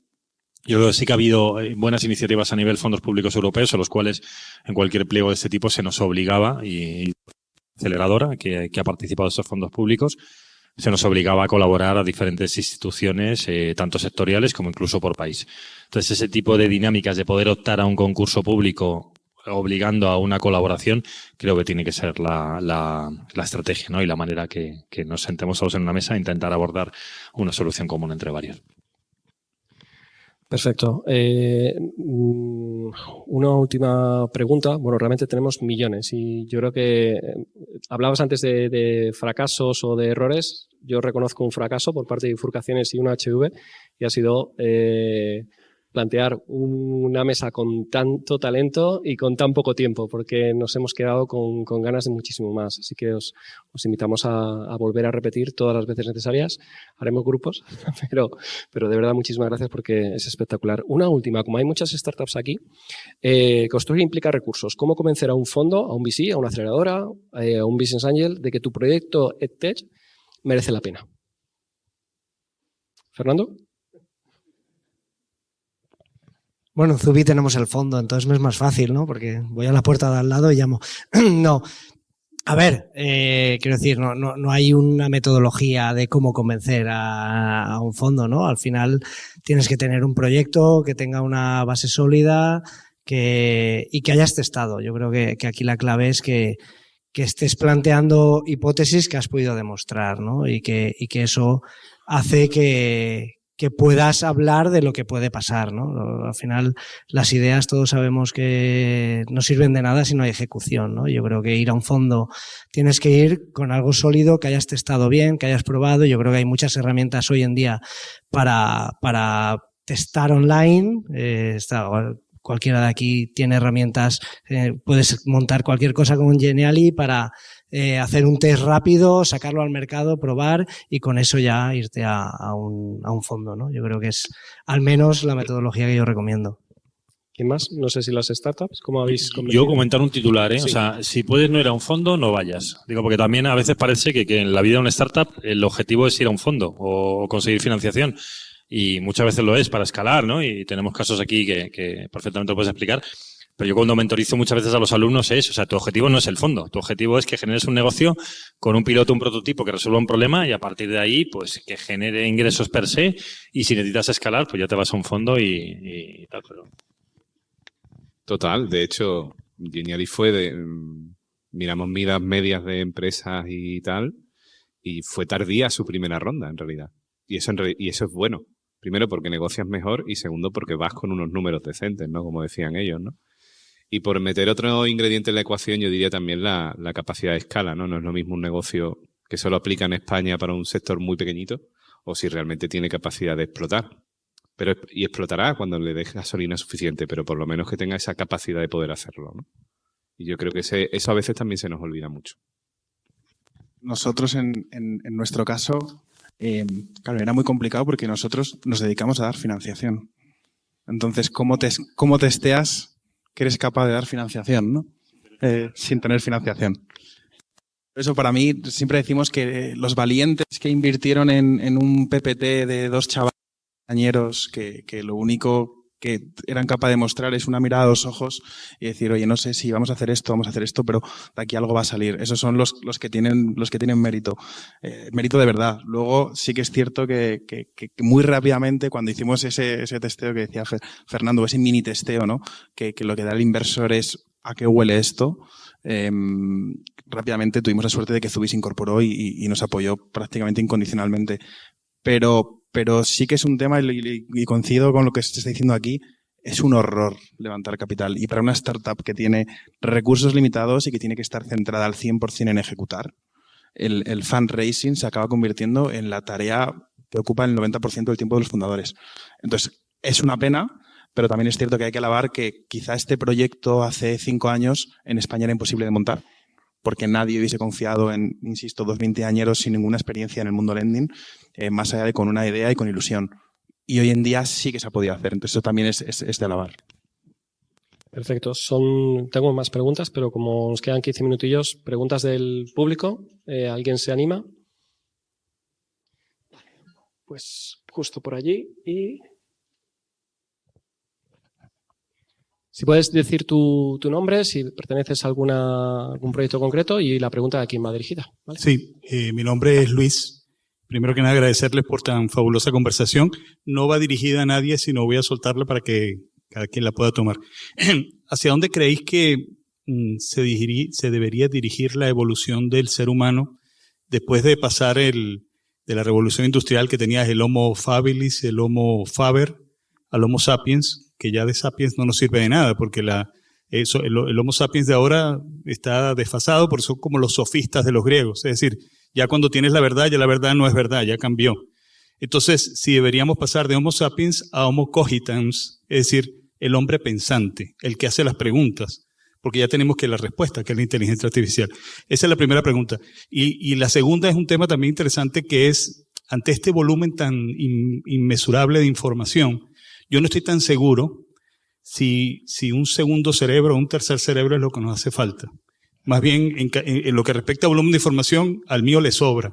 Entonces, yo lo que creo que quizás deberíamos enfocarnos en ver cómo mejoramos la memoria RAM de nuestro cerebro. Es decir, cómo podemos manejar ese cúmulo de información, quitar toda esa maleza que está ahí y tratar de concentrarnos en algo y después ser capaces de pensarlo y conceptualizarlo, que es difícil hasta para que haya trabajado la persona en comunicaciones, y después presentarlo y exponerlo. Esos son los 2 temas. Muchas gracias. Pues filosofía, creo que tenemos una mano levantada. Y gestión del conocimiento, segunda pregunta, aunque bueno, vamos a intentar ir un poquito más rápido para dar más preguntas. Antonio, si te parece la segunda. Vale, intentaré ser breve. En primer lugar, yo creo que las definiciones de los diferentes homos estaban basadas en variaciones del cerebro y creo que nuestro cerebro no ha cambiado tanto últimamente como para que le metamos en otra categoría diferente, ¿no? Y de hecho, hace poco teníamos a John Maeda, vicepresidente de inteligencia artificial de Microsoft, por aquí en el IE y decía, pues si la gente dentro de 100 años va a seguir saliendo de fiesta, queriendo comer, queriendo hacer más cosas que hace a día de hoy. Sí que es cierto que tenemos una sobrecarga informativa, se genera una gran cantidad de datos y tenemos herramientas para procesarlos y demás. Pero de nuevo, si miramos en el pasado, también ha habido momentos en los que la gente tenía situaciones similares, sea por falta de conocimiento de todo lo que había alrededor que se intentaba entender, o creo que hasta últimamente como muy de moda por redes sociales, el tema de Poincaré, el momento en el que las matemáticas eran tan complejas que una única persona no podía conocerlas todas y había que empezar a especializarse. Entonces, estos son problemas con los que nos hemos encontrado en diferentes momentos y yo creo que, como decía antes, se resuelven trabajando en grupos, socializando y buscando otras herramientas. Y en cuanto a memorización, recuerdo que me dio por escribir un artículo hace tiempo de cuánto podemos recordar y aparte de estudiar de knowledge, estos taxistas que pues, hacían con resonancia magnética se podía ver cómo el hipotálamo crecía y demás. Los casos de gente que tiene memoria idética tienen una capacidad de almacenar información todavía por ver dónde está el límite, ¿no? Entonces, la cuestión es más procesarla y demás y que queramos procesarla porque al final lo que te apetece es salir a tomar unas cervezas con la que conoces. Antonio, si quieres, sobre ese acceso al conocimiento. A ver, es verdad que es una pregunta complicadísima, ¿no? Yo sé que Elon Musk debe estar intentando resolverlo ahora mismo. Yo creo que a nosotros lo que nos queda es intentar apalancarnos en tecnología y dedicarnos a lo que más nos gusta, ¿no? Y creo que por ahí van un poco los tiros. Las fuentes, el acceso al conocimiento es cada vez más ilimitado, ¿no? Entonces, esos agentes, ¿no? De los que tanto vimos hablar ahora, a pesar de que está en boca de todos, ¿no? Sí que creo que van a jugar un papel importante. No sé si a través de dispositivos, no sé qué forma tomará, pero desde luego que tenemos que aprovecharlo, ¿no? Para vivir mejor, entiendo. ¿Puedo? ¿Rápido? Me gusta mucho lo que dice Cristóbal Cobo sobre todo este tema, que es un líder del pensamiento y que básicamente viene a decir que en la era de la inteligencia artificial se necesita una educación más humana que nunca. Yo creo que antes hablabais de que aprender es un acto social, humano, y habrá muchas cosas que la tecnología nos va a empoderar, que ya nos empodera, capacidad de análisis, etc. Pero sin lugar a dudas, los grandes problemas de la sociedad humana no los va a resolver la tecnología, o probablemente no los resuelva de la manera más eficiente o impactante, ¿no? Yo creo que nos espera una sociedad muy humana. Estamos perdiendo mucho la atención, la tecnología nos está llevando a perder la atención en muchas cosas. No sé si habéis visto algunos estudios recientes, pero la capacidad de atención de los niños ha bajado hasta 9 segundos, que es lo que tardan en pasar un vídeo en formato rápido de un sitio a otro. Así que yo no sé si ese señor de Microsoft tenía razón o no, pero yo estoy preocupado. Porque a lo mejor de aquí a 100 años la gente no sale y sale menos y toma menos cerveza. Esperemos que tenga razón, que son gente seria y que seguro tiene muchos datos Pero yo estoy preocupado. Así que creo que alguien que represente una empresa tecnológica que en un proyecto de esto tenemos que hacérnoslo ver y ser muy conscientes de cuándo hay que acercar la tecnología, de qué manera y qué madurez tiene un niño, una persona adulta o un adolescente para entender el incremento del ritmo cerebral y otras muchas cosas que hay que medir, ¿no? ¿Tenías aquí otra pregunta?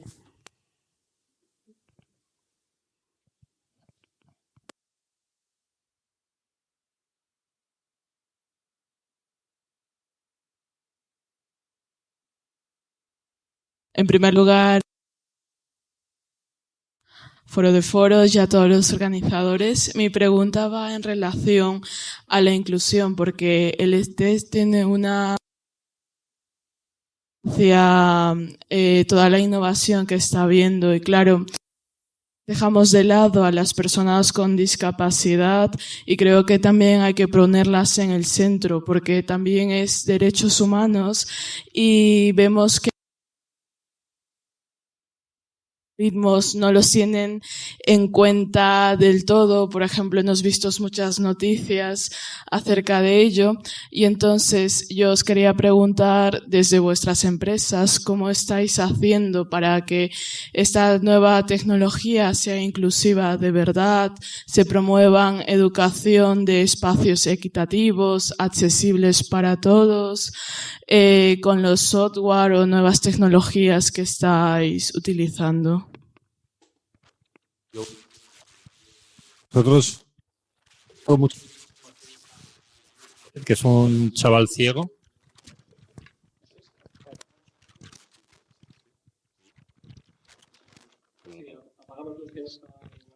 Vale. Gracias por tu pregunta, me parece súper relevante. No sé si conocéis a Named, que es un chaval ciego, nadador olímpico, ha ganado 8 medallas olímpicas. Tuve el honor de coincidir con él entrenando en el club de triatlón. De hecho, era muy divertido porque a veces te daba miedo porque pensabas que la pista de atletismo pues iba a acabar pegándose contra una valla y tal, con lo cual tenías que ir a su lado y tal. Bueno, este chaval en 2016 hizo el máster nuestro, hizo el MIP.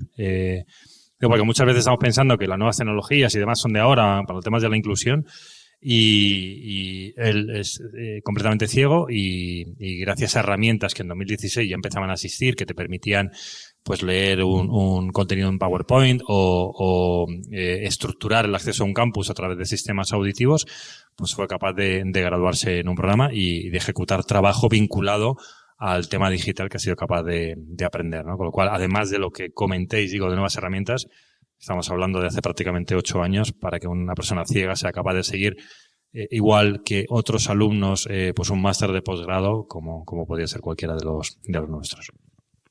En Telefónica también los programas de competencias digitales que se realizan para la ciudadanía y demás son totalmente accesibles. Creo que la tecnología ya nos permite la accesibilidad. Muchas veces el problema está en las personas y en que tomas las decisiones sobre la tecnología, que a veces hacer una solución accesible va en contra de una experiencia wow o de unos colores súper bonitos o de un vídeo y entonces ahí se produce a veces un trade-off que no siempre sale ganando la diversidad, pero la tecnología creo que ha ayudado muchísimo en permitir ese acceso. Nosotros en Zubi hemos lanzado un fondo de inversión en startups, en compañías que solucionen problemas de inclusión, de diversidad y además liderado por una mujer, ¿no? También fomentando igualdad. Entonces nos sentimos este tipo de retos también. Yo quiero recordar una anécdota. Yo estuve trabajando en Minube durante muchos años, el turismo, y recuerdo en el año 2010 venía Javier Nonay, que fue afectado por la polio y venía con silla de ruedas y demás. Le preguntábamos por la discapacidad y, claro, lo preguntan los jóvenes y dice, me lo preguntas cuando tengas 30 años más. Digo, tienes razón. O sea, realmente no son discapacidades, son momentos en los que tienes unas necesidades especiales. Y lo hablábamos antes, ¿no? De esas necesidades que tenemos de incorporar a todas las personas, no etiquetándoles, sino dando una asistencia personal en momentos concretos, ¿no? ¿Alguna preguntita más por aquí? Yo tengo dos preguntas. Una es sí, a ver si me confirmáis, porque me ha dado una cierta alegría escuchándoos, en el sentido de que pienso que todas esas personas que están, o a veces estamos, ¿no? Yo incluido, con miedo a descolgarte, ¿no? De este mundo por la velocidad que lleva, en el tema tecnológico sobre todo, parece que escuchándoos, o sea, hay tantas posibilidades que casi hasta uno que se descuelga, si quiere volver y reengancharse, que se puede reenganchar, ¿no? Lo cual es una alegría, incluso para desconectar del mundo un tiempo y volver, ¿no? Y me parecía preocupante. ¿Estáis de acuerdo? Pues digamos que lo veis así, ¿no? Bueno, voy a hacer la segunda pregunta. Y la segunda pregunta es y tiene que ver con la primera que ha hecho Luis. Yo soy también muy inquieto con el para qué, ¿no? De todo esto, ¿no? Entonces, cada vez que yo escucho a vosotros y en general, ¿no? Hablar de la tecnología y de todo tipo y la educación, siempre veo como mucho enfoque en desarrollar efectivamente personas empleables, ¿no? Utilizables en la producción empresarial de bienes, servicios, de manera útiles a esos efectos, ¿no? Y olvidándose de todo lo demás y, por tanto, contribuyendo a un mundo en el que efectivamente yo sí que pienso que seguiremos tomando cerveza y todas esas cosas, porque las personas seguimos haciendo lo mismo, más o menos, que es vernos, hablar, todas esas cosas. Pero lo que pasa es que las vamos a tener que hacer demasiado rápido, yo creo, ¿no? Entonces, yo creo que ya más velocidad en todo, yo creo que no es demasiado bueno. O sea, y muy relacionado con esto, es algo que, para mí, la sensatez es una competencia. Pero nunca oigo a nadie hablar de trabajar y educar en la sensatez. Y a mí me preocupa, porque efectivamente cada uno aprende una cosa muy de silo, de una función que hay que hacer, que se demanda ahora en este tipo de empresas, la otra, pero nadie enseña a ser sensato. Y a mí me parece francamente preocupante. Yo te pillo el guante a la primera. Para mí la sensatez, y está vinculado a lo que, por ejemplo, está haciendo LinkedIn. LinkedIn tiene una iniciativa poco conocida en España, corrígeme si me equivoco, pues no sé si se terminó de lanzar aquí, que se llama ProFinder. ProFinder es un sistema, ¿no?, de trabajo dentro de LinkedIn, como Upwork o como algunas plataformas de trabajo 100% digital. Yo lo que les estoy diciendo a mis hijos, y vinculado un poco a lo que tú dices de la sensatez, para mí no es el aprender una cosa concreta porque ahora se demanda en un empleo concreto. Para mí es estar pendiente, por ejemplo, de plataformas de trabajo online, que por cierto la pandemia ha demostrado que puedo trabajar desde cualquier lugar para cualquier empresa del mundo, con lo cual cualquier plataforma de empleo online tiene sentido porque nuestros hijos o cualquiera de nosotros podemos estar trabajando ya para cualquier empresa. Y esto te lo vinculo con el tema de la formación, es decir, que la microformación o las píldoras formativas van a estar vinculadas a sistemas de trabajo basado en tareas. ¿Eso qué significa? Que entro una mañana a una plataforma, me engancho una tarea para poder pujar por ella, por mis valoraciones o por mi score o por el precio que tenga, y si no soy capaz de encontrar ninguna tarea que pueda ser capaz de hacer, es que me estoy quedando atrás y me tengo que formar. Para mí es ahí donde está la sensatez, es decir, te estás quedando fuera del mercado laboral porque es tremendamente competitivo, porque estás compitiendo en tareas hoy. Y no como pasa ahora, que te das cuenta de que te quedas fuera del mercado laboral cuando te han despedido o cuando hay un ERE. O cuando te das cuenta que de repente estás en una reunión y no te enteras de nada.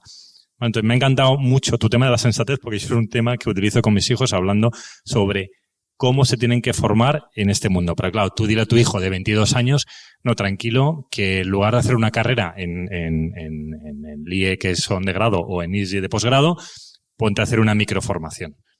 Vamos, la crisis que tienes en casa es espectacular. Sí. Bueno, pues relacionado un poco con esto, como estaban comentando, me parece que es un melón importante el que hables. Yo pensé que algo habíamos tocado con el tema del saber vivir, de la eudaimonia y del tema de la filosofía, pero efectivamente entender el contexto en el que juegas es muy importante, ¿no? Y hablábamos de una formación humanista y de entender un poco de economía y entender un poco esa formación universal, ¿no? Que es lo que se supone que te da la universidad cuando se aboga mucho de una formación especializada en determinadas herramientas que se buscan en empresa, que también es bueno. Yo recuerdo cuando se montó Google Actívate, que fue una iniciativa maravillosa para formar a desempleados en España, pues teníamos unas sesiones de los viernes de búsqueda de empleo y uno de los mayores problemas es que había gente que decía, no, pero yo tengo que seguir mi pasión. Y bueno, pues si tu pasión es la cría del caracol salvaje en cautividad o en alto el Everest, tienes que estar muy convencido, porque igual no vas a poder vivir de ello. Entonces, haz dos cosas. Descubre tu pasión, que es un proceso de descubrimiento también, ¿no? Porque tienes que probar, muchas veces no sabes lo que quieres, conoces a ti mismo, que decían los griegos. Pero descubre también en qué eres bueno. Y una vez que sabes cuál es tu pasión, en qué eres bueno, pues después decides si te dedicas a una cosa, a otra, o algo intermedio. Por la mañana haces lo que se te da bien, que te da para vivir, y por la tarde tal. Y luego tienes que entender este contexto, tienes que entenderlo porque bueno, pues vivimos en un mundo muy cambiante y cuanto más conocimiento tengas de cómo procesar esa información, y muchas veces esto está en la historia y está en herramientas que son sencillas que conocemos y está en la lectura que decíamos antes, que es un proceso individual, ayuda mucho más. Entonces, dicho esto, yo hay un ejercicio que les ponía siempre a los alumnos y que lo utilizamos también en Actívate, que era, bueno, pues tú decides qué es lo que quieres ser. Tú dentro de 3 años quieres ser director de marketing o quieres ser product manager o quieres ser, bueno, pues busca en LinkedIn, en otras plataformas, 20, 30 ofertas de empleo, las pones en una tablita y ves de media qué es lo que piden. Entonces compara lo que tú tienes con de media lo que piden. Pues con eso te puedes hacer un plan estratégico. Si dentro de 3 años tú quieres dedicarte a eso, lo que necesitas es que tu currículum se parezca lo más parecido a esto. Esto antes que lo hacías a pinrel, ahora está un poquito más automatizado, que es lo que comentaba antes de todo este modelo de competencias que tú puedes ver, que te faltan los puestos y tal. Entonces la tecnología te ayuda a agilizar ese proceso. Y esa velocidad de la tecnología es muy buena porque, volviendo a la economía, el crecimiento económico y el crecimiento económico sostenible está basado en la productividad, está basado en ser eficiente y ser capaz de hacer cada vez las cosas con menos recursos para poder también ser más sostenible, ¿no? Y bueno, por terminar con todo esto, de nuevo, yo lo que os animo sobre todo es a mirar en el pasado y a leer bastante historia, porque al final, cuando aparecen las televisiones, yo creo que Negroponte el que decía que una tecnología lo es si no existía cuando tú naciste, si no para ti es un servicio. Cuando nació la televisión era algo parecido, también decían que los niños se dedicaban a ver la televisión y perdían la atención, y perdían interés por todo. Entonces, volvemos a vivir situaciones muy parecidas con otras herramientas, con otros entornos, con otros condicionantes, pero cosas que ya hemos vivido y que nos pasó como la pandemia. Habíamos vivido una pandemia hace 100 años, se sabía lo que era, se sabía cómo hacerlo, pero aún así tomamos decisiones que nos acabarán llevando a un mundo totalmente inesperado, ¿no? Yo creo que, sobre todo cerrando un poco la pregunta de la charla de hoy, yo veo evidentemente completamente complementario lo que es la formación basada en competencias más específicas, estas píldoras, con lo que es formación más humanística, reglada, pero sobre todo más de conocimiento de aprendizaje en grupo, ¿no? Y volviendo un poco a tu punto, yo estoy igual de preocupado que Gonzalo con el tema de las pantallas. Tengo hijas muy pequeñas también y es verdad que tengo la esperanza o la confianza de que le podamos poner puertas al campo, porque si no, esas habilidades que tenemos que desarrollar más blandas, ¿no? Más de sentido común, ¿no? Y sobre todo incluso de relaciones laborales, ¿no? Eso tenemos que desarrollarlo en grupo, ¿no? En conjunto. Por lo tanto, las habilidades más duras, estas hard skills que estamos hablando aquí, que son competencias que tienen más que ver con este mundo al que nos vamos, son fundamentales, pero no lo son todo. O sea, vamos a tener que combinarlo, ¿no? Déjame 10 segundos, Sí. porque la primera pregunta me parece súper interesante, porque es una cosa que nosotros vemos todos los días y hasta hemos experimentado, ese miedo que tiene alguien que nunca ha tenido contacto con el mundo tecnológico a decir, joder, esto me está sobrepasando. Y yo creo que es un miedo que hay que quitarse de la cabeza y que se debe fundamentalmente a dos motivos. Uno, a nivel de marketing se ha hecho muy mal el concepto de tecnología. Si todos pensamos en tecnología, nos viene a la cabeza de una persona programando en su habitación, con las persianas bajadas, un genio, 100 líneas de código, y eso no es la realidad. Y lo segundo es que nadie nos ha enseñado absolutamente nada. Para mí, viéndolo ahora que nos dedicamos a ello, las nuevas tecnologías no es rocket science. Por supuesto que una persona que no haya estudiado programación es muy complicado que acabe programando, pero las nuevas tecnologías es un tema de ponerse, es un lenguaje. Es un lenguaje como la contabilidad, o como puede ser el inglés o como puede ser el francés. Entonces, está al alcance de todo porque la palabra tecnología es amplísima, amplísima. Y nosotros eso lo vemos que muchos estudiantes que han estudiado estudios tradicionales, el claro ejemplo es ADE, que nosotros decimos, lo siento, pero el mercado ya no se demanda gente de ADE. El mercado demanda data analytics, demanda científicos de datos. Entonces tienes que complementar tu formación. Al principio les da miedo, pero cuando te pones, es como si te pones a hacer cualquier otra skill en la que no voy a decir todo el mundo, pero que está al alcance pues, de la gran mayoría de las personas. Vale, pues como habéis mencionado el tema de la pausa para tomar las cervezas, tenemos hasta las 9, o sea que tenemos que cortar ya, porque si no, no puede ser. Quiero agradecer, primero, perdonad, voy a ser egoísta, quiero agradecer al equipo de 1HV y de Bifurcaciones, que todo el trabajo que han hecho, que es espectacular, a Foro de Foros también, por todo lo que estamos consiguiendo conjuntamente entre Bifurcaciones y 1HV, a Guaira, por supuesto, porque sin ellos no sería posible este tipo de iniciativas. Y agradeceros a vosotros, que ha sido de verdad súper corto. Creo que tenemos mucho por delante que aprender. Así que mantengamos esa conversación que hemos dicho. Creo que se merece un aplauso.